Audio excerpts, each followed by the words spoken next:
Mais qu'est-ce qu'ils font les ados sur Internet? Mais ils font quoi ces jeunes sur Internet? Mais ils font quoi les ados sur Internet? Mais qu'est-ce qu'ils font les ados sur Qu'est-ce qu'ils font sur Internet? Internet, ces Mais ados? qu'est-ce qu'ils font les ados sur Mais Internet? qu'est-ce qu'ils font ces ados sur Internet? Cyber, les ados témoignent. Héloïse Dupin de Saint-Cyr. Aujourd'hui, nous allons explorer un phénomène qui semble paradoxal dans notre monde hyperconnecté. Une adolescente qui n'a pas de téléphone et qui le vit bien. Comment est-ce possible dans une société où la majorité des adolescents semblent inséparables de leur smartphone? Les parents d'adolescents peuvent se poser des questions pertinentes face à ce sujet. Comment notre fille pourrait-elle gérer son quotidien sans smartphone, surtout à l'école où les interactions sociales sont si importantes? Et quels seraient les avantages et les inconvénients pour elle de ne pas suivre la norme du smartphone omniprésent? Dans un monde où le FOMO, c'est-à-dire Fear of Missing Out, où la peur de manquer de quelque chose est omniprésent, cette situation interpelle et soulève un certain nombre d'émotions. Nous allons découvrir ensemble, au travers de ce récit, comment cette absence de technologie personnelle peut s'avérer être non pas un handicap, mais une fenêtre vers une expérience différente. Aujourd'hui, j'accueille Joséphine. Elle a 14 ans, elle est en classe de 3e dans un collège privé à Bordeaux et plus tard, elle aimerait être pilote d'avion ou d'hélicoptère. Bonjour Joséphine, comment vas-tu? Très bien. Donc Joséphine fait partie des adolescentes qui n'ont pas de téléphone. Dans le contexte actuel, 95% des adolescents ont accès à un smartphone. Ils sont un outil indispensable pour la communication, l'éducation et le divertissement, croit-on. Alors comment se situe notre invitée dans ce tableau? Étonnamment, cette adolescente trouve sa place sans téléphone. Elle utilise occasionnellement celui de son frère ou de ses parents, mais ne ressent pas le besoin d'en posséder un personnellement. En tout cas, pas tout de suite. Cela pourrait sembler contre-intuitif, mais elle montre que l'indépendance vis-à-vis de la technologie est non seulement possible, mais peut être bénéfique. Elle se concentre sur ses passions, comme la natation et la lecture, et son rêve de devenir pilote, inspiré par une visite qu'elle a eu l'opportunité de faire dans une base militaire. Alors Joséphine, peux-tu me parler de ta journée typique sans téléphone personnel? Le matin, je me lève, je prends mon petit déjeuner, je me prépare pour aller en cours. Après, je vais en cours, je vois mes amis et on a cours. Après, je rentre chez moi pour le déjeuner et je retourne en cours. Et après, le soir, je rentre chez moi et je fais mes devoirs. Et après, je lis ou je vais à des cours de musique. Tu as du temps de trajet pour aller à l'école? Que quelques minutes à pied.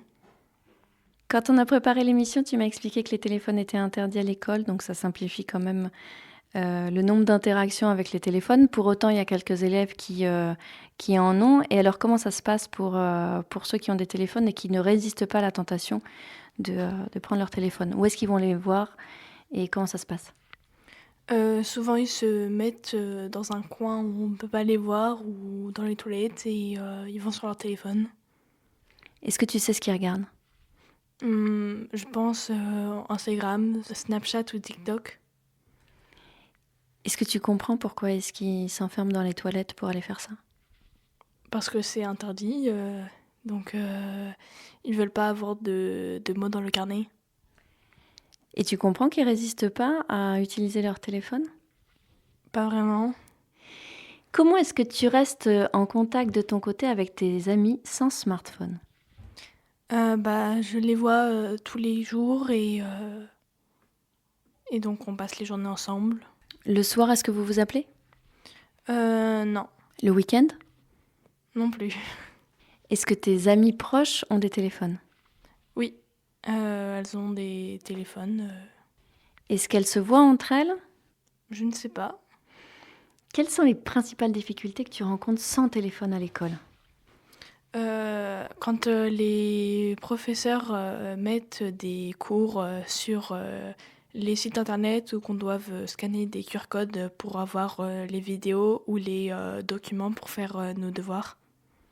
Et donc vous êtes nombreux à être pénalisés? Non, la plupart, ils ont des téléphones.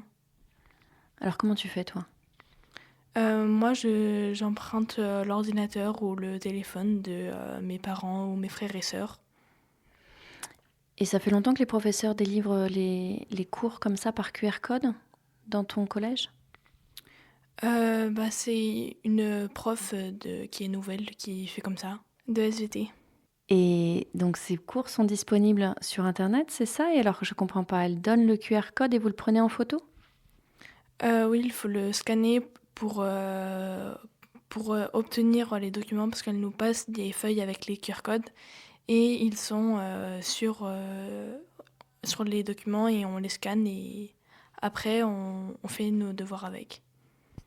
Est-ce que tu penses que c'est possible de poursuivre ses études longtemps sans téléphone?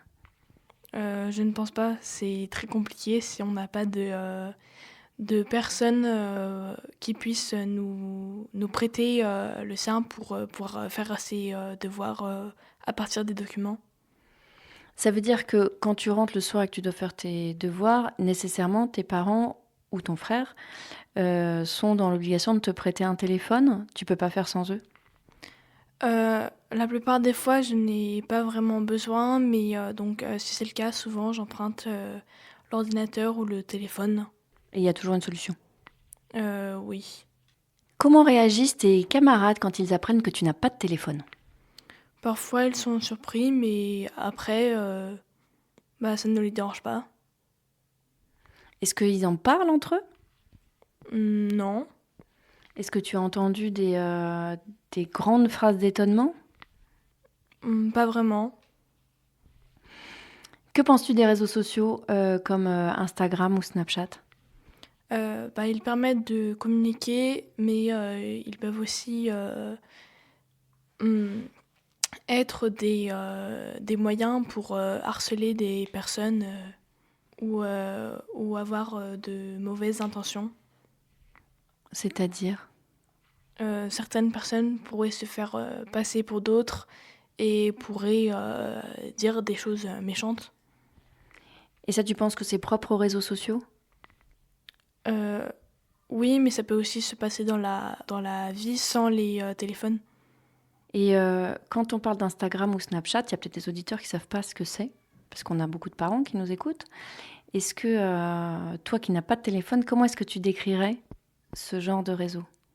Ce sont des réseaux donc pour communiquer, mettre des photos ou des vidéos et mettre un peu partager sa vie. C'est-à-dire quand tu dis partager sa vie, par exemple? Quand on met des photos, par exemple, du plat qu'on mange, ils sont un peu au courant de notre vie, donc de ce qu'on mange. Comment est-ce qu'on se fait des amis sur un réseau social? En communiquant, en découvrant de nouvelles personnes. Est-ce que tu penses manquer d'informations importantes parce que tu n'utilises pas les plateformes et les réseaux sociaux? Pas vraiment. Souvent, s'il y a, on m'en parle, mais je ne pense pas. Est-ce que à l'école, tu as passé ton brevet cette année? Vous allez avoir un oral, je crois, à passer pour ton brevet. Quel était le thème que tu as choisi? Nous, dans notre collège, c'est forcément par rapport à notre rapport de stage. Mon stage, je l'ai fait dans une base militaire, car je souhaite devenir pilote dans l'armée. Est-ce que tu as eu besoin d'être connecté à Internet, soit pour réaliser ton stage, soit pour faire ton rapport de stage, soit pour préparer ton oral? Pour le rapport de stage, il fallait forcément que ce soit fait avec un ordinateur. Donc j'ai emprunté celui de mes parents. Et après, pour rechercher quelques informations sur où la base se situe ou sur des informations de son histoire, oui, j'avais besoin de site internet. Est-ce que tu penses qu'Internet est dangereux? Oui et non, parce que il nous apporte aussi des connaissances et nous permet d'apprendre de nouvelles choses, mais il peut aussi être apporté de mauvaises choses comme des vidéos qui ne sont pas bien ou des photos. Est-ce que ça t'est déjà arrivé? Non, mais il peut aussi y avoir de fausses informations qui sont mises dessus. Est-ce que ça t'est déjà arrivé, les fausses informations? Non plus. Donc en fait, toi, il t'est rien arrivé. Alors comment tu sais que ça peut être dangereux, Internet? Parce qu'on a eu des interventions dessus au collège. C'était des informations de qui? Donc des intervenants qui venaient pour nous faire des interventions sur le cyberharcèlement et les sites internet, ce qui vont avec. Est-ce que tu t'es senti concernée quand il y a eu ces intervenants à l'école? Pas vraiment, vu que je n'ai pas accès au réseau. Donc, mais pour plus tard, ce sont des informations qu'on nous apporte pour le futur aussi, pour ceux qui n'ont pas de téléphone. Qu'est-ce qui t'a marqué au cours de ces interventions? Le fait que certaines personnes font des choses vraiment méchantes alors qu'il n'y aurait pas vraiment besoin de faire ça. Comme dire des choses mauvaises sur des personnes alors qu'elles n'ont rien fait. Est-ce qu'on vous a donné des exemples? Des photos qui auraient pu être publiées alors que les personnes ne veulent pas que ce soit publié. Est-ce que les intervenants étaient intéressants? Certains oui et d'autres non. Nous, on a eu une intervenante qui était plus jeune et qui connaissait plus les réseaux, et donc ça nous entraînait plus sur le sujet, parce qu'elle nous montrait des exemples. Pour les futurs intervenants qui peuvent nous écouter, quelle est la recommandation que tu pourrais leur faire pour captiver des élèves? Montrer des exemples, être vraiment intéressé en prenant en faisant participer la classe. Au travers de questions, par exemple? Oui, ou de jeux. Par exemple, nous, on avait fait des publicités. Donc, elle nous avait dit de prendre un objet de notre sac qu'on avait dans la classe, et donc de sortir et de faire une publicité avec les différents moyens qu'on pouvait avoir, comme CapCut. Ça permet de filmer et de pouvoir couper des passages ou de mettre de la musique sur le passage. Et donc vous avez fait une publicité, donc par exemple, dans ton cas, qu'est-ce que tu as promu? C'était des médicaments pour la gorge. Et alors, comment ça s'est passé? Et c'était quoi ton spot pub? On a fait une vidéo avec des amis. Elle disait que c'était qu'il fallait quand même faire attention avec la prise de médicaments, qu'il ne fallait pas en donner aux personnes qui étaient trop jeunes ou des personnes qui pouvaient être enceintes. En quoi l'intervention faite et cet exercice fait par cette intervenante t'a permis de mieux comprendre les risques sur Internet ou l'usage d'Internet? C'était quoi le message derrière la création de cette publicité? Tu te rappelles? C'était de permettre de voir tout ce qu'on avait pour pouvoir filmer, ou les moyens d'obtenir en faisant des effets spéciaux. C'était vachement intéressant. Et donc, c'était pas forcément sur les risques. Là, c'était vraiment sur tout ce qu'on arrive à faire pour créer tout seul, chez soi, des vidéos, par exemple. Oui, c'est ça. Quand on parle de fake news, pour toi, ça représente quoi? Donc, c'est des fausses nouvelles, des nouvelles qui auraient été mises sur des sites ou d'autres choses qui pourraient, ou des messages envoyés qui pourraient dire certaines nouvelles, mais qui ne seraient pas vraies. Comment tu penses qu'on peut faire la différence entre une vraie news et une fake news? Je ne sais pas vraiment. Comment te tiens-tu informé des actualités sans smartphone? Ce sont donc mes amis ou mes parents qui me communiquent les informations. Comme récemment que Kenji Girac s'était pris une balle. Est-ce que tu t'intéresses un petit peu à la politique ou pas encore? Pas vraiment. Quels sont tes autres centres d'intérêt?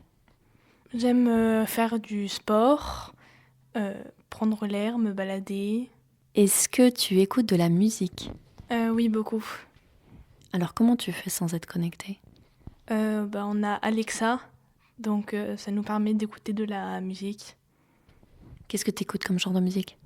Beaucoup de choses différentes, de la musique de chanteurs, de la musique chill, rock. Il y a Vianney, Kenji Girac.